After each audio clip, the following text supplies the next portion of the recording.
అసలు జోగి రమేష్ ఇంటి దగ్గర ఏం జరిగింది? దాడులు చేసింది ఎవరు? ప్రస్తుతం ఎలాంటి భద్రత కల్పించారు? జోగి రమేష్ నివాసంపై దాడి మీద ఆరా తీశారు ఏపీ సీఎం చంద్రబాబు. ఉద్రిక్తతలకు దారితీసే చర్యల్ని ఎట్టి పరిస్థితుల్లో సహించబోమన్నారు. శాంతి భద్రతల విషయంలో జీరో టాలరెన్స్ ఉండాలని చెప్పారు. చట్ట ఉల్లంఘనలకు రాజకీయ పార్టీతో సంబంధం లేకుండా కఠిన చర్యలు తప్పవన్నారు. పోలీసులు నిష్పక్షపాతంగా కఠినంగా వ్యవహరించాలని ఆదేశించారు సీఎం చంద్రబాబు. ప్రజల భద్రతే ప్రభుత్వానికి అత్యున్నత ప్రాధాన్యత అని స్పష్టం చేశారు. రాజ్యాంగబద్ధంగా వ్యవహరించాలని రాజకీయ పార్టీలకు సీఎం సూచించారు. జోగి రమేష్ ఇంటి మీద దాడి ఘటనపై ఇబ్రహీంపట్నం పోలీసులు సుమోటోగా కేసు నమోదు చేశారు. బిఎన్ఎస్ సెక్షన్లు 189(2) అలాగే 190, 292, 324 కింద కేసులు నమోదయ్యాయి. ఇక మైలవరం నియోజకవర్గానికి చెందిన పలువురు టీడీపీ నేతలపై కేసులు నమోదు చేసినట్లుగా సీఎంకు అధికారులు తెలిపారు.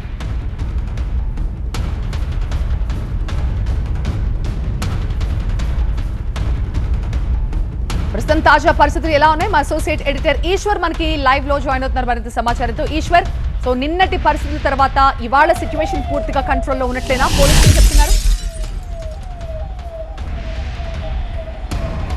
ఎగ్జాక్ట్లీ, పరిస్థితి అయితే పూర్తిగా కంట్రోల్లో ఉంది. కంట్రోల్ తప్పేంత పరిస్థితులు అయితే లేవు. కానీ కాకపోతే రాజకీయ పార్టీల మధ్య విద్వేషాలు, అవి చట్టబద్ధత శాంతి భద్రతలకు సంబంధించి ఇబ్బంది కలిగించకూడదన్నదే ప్రభుత్వ ప్రధాన ఉద్దేశంగా తెలుస్తోంది. ముఖ్యమంత్రి స్టేట్మెంట్ కావచ్చు, తాజాగా కేసుకు సంబంధించిన పూర్వాపరాలు తెలుసుకునే విషయంలో కూడా లా అండ్ ఆర్డర్కి సంబంధించి ఎట్టి పరిస్థితుల్లో కాంప్రమైజ్ అయ్యే సమస్య లేదు అని చెప్పి ముఖ్యమంత్రి ఒక సందేశాన్ని ఇవ్వదలుచుకున్నారు. అందుకనే రాజకీయ పార్టీలు అయినా చట్టబద్ధంగా వ్యవహరించాలి, రాజకీయ పరిధిలోనే, రాజ్యాంగ పరిధిలోనే ఉండాలి. వ్యక్తిగత ఒకవేళ దోషణలు అయినప్పటికీ కూడా అవి శృతి మించితే కొంత ఇబ్బందికరమైన వాతావరణం వస్తుంది. అదే సమయంలో తెలుగుదేశం పార్టీ కార్యకర్తలు కావచ్చు, తెలుగుదేశం పార్టీ శ్రేణులు కూడా సంయమనం పాటించకపోతే ప్రభుత్వానికి ఇబ్బంది కలుగుతుంది.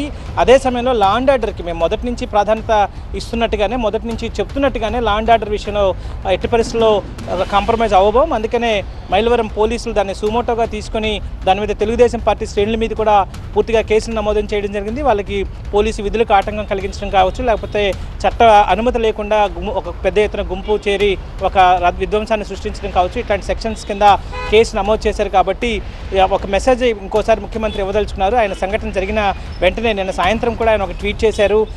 రెండు పార్టీలు సమయం పాటించాల్సింది అన్నట్టుగా రాజకీయ పార్టీలు ఒక రాజ్యాంగ పరిధిని దాటి స్పందిస్తే ఎలా ఉంటుందో చెప్పే ఘటనగా ఆయన చూసిన నేపథ్యం కనిపించింది. అదే సమయంలో మరొకసారి ఈరోజు కూడా అధికారులతో ఆయన సమీక్ష నిర్వహించారు దీనిపైన. ఎందుకంటే రాష్ట్రం మొత్తం మీద అధికార ప్రతిపక్ష పార్టీల మధ్య జరుగుతున్న ఈ వివాదానికి సంబంధించి పెద్ద ఎత్తున చర్చ జరుగుతుంది. రాష్ట్రం మొత్తం ఫోకస్ అంతా దాని మీద ఉంది. సో దీనికి సంబంధించి ప్రభుత్వం ఖచ్చితంగా స్పందించాల్సిన నేపథ్యం కాబట్టి ముఖ్యమంత్రి అదేవిధంగా శాంతి భద్రతలకి సెంట్రిక్గానే ఈ స్టేట్మెంట్ని కావచ్చు, లేకపోతే ఆయన ఈ ప్రకటనని కొద్దిసేపటి క్రితమే ముఖ్యమంత్రి కార్యాలయం విడుదల చేసింది. దాని నేపథ్యం, దాని ఉద్దేశం కూడా తెలుగుదేశం పార్టీకి అనుకూలం కాదు, వైఎస్ఆర్ కాంగ్రెస్ పార్టీకి వ్యతిరేకంగానూ ఇట్లాంటి కేసులు నమోదు చేయడం లేదు. అందరి మీద కేసులు నమోదు చేయడం ద్వారా చట్టబద్ధంగా ప్రభుత్వం వ్యవహరిస్తోంది, శాంతి భద్రతలకి ప్రథమ ప్రాధాన్యత ఇస్తోంది.